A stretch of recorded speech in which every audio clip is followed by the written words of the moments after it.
Yeah, you where my warriors at. Yeah, you where my warriors at. Yeah, you where my warriors at. So the first goal was yours. That kind of set the tone because I think some of the concern might have been certainly, I would assume from the fans, just everybody involved, that Rochester was going to come out because they didn't play this weekend. They came specifically for this game. But yet your goal kind of set the tone that, you know, the Swarm weren't going to be walked over today. No, you can't come into our house and run us over. That won't happen ever. So 72 minutes of lacrosse on Friday night.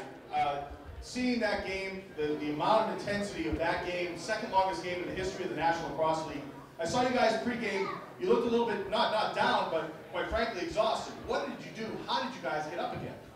Well, you know, it's a home game, right? We want to win here. This is our barn, right? This is our fans.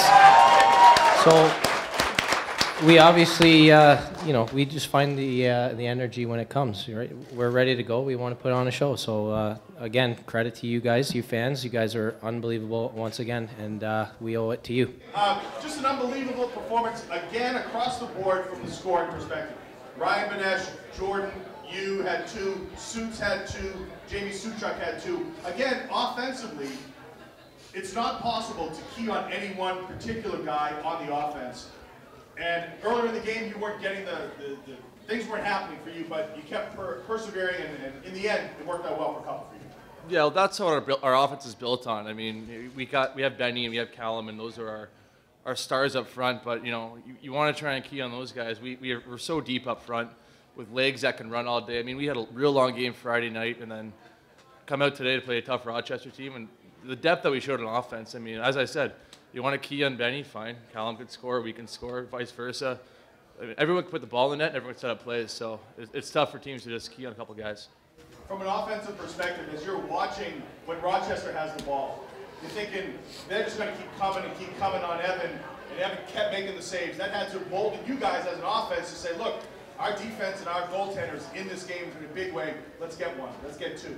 It makes it so much easier on the offense. Having you know Evan tonight and having Tyler the other games. I mean, it's such a great problem to have now for our coaching staff. Like with those 2 guys, two great young talented goalies, and for the offense, it just makes it easier. Where you know what, we would love to score 15+ goals a game, but they have a pretty good goalie too. We run into a hot goalie and.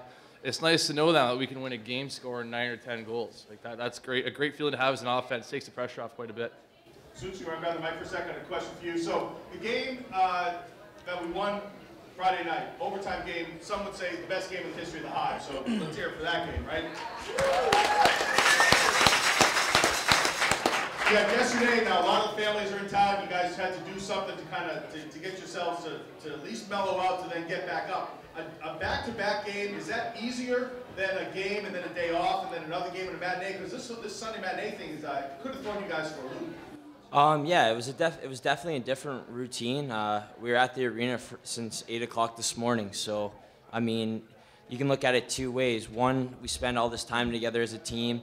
We're with each other. We're studying video. We're just continuously getting better off the floor, and we improve our team bonding. Or at the other time, like I know most guys like a morning shoot around and then to go home for a nap. So all it is we're not a team that's going to look for excuses. We don't care that Rochester didn't play and we did. If we would have lost, our excuse wouldn't have been, well, you know, we went into overtime on Friday. We were tired. We're not going to be a team with excuses. We're going to be a team that shows up every night and we're going to battle. And I think we're starting to show how well we are conditioned. And as everyone knows, a lot of guys are at home on their own and they're holding themselves accountable. And I think it's showing with the years the guys are having, and it's just fun to be a part and it's fun to watch, especially if you look at our draft class and you go back to Evan, there's our 6th overall pick.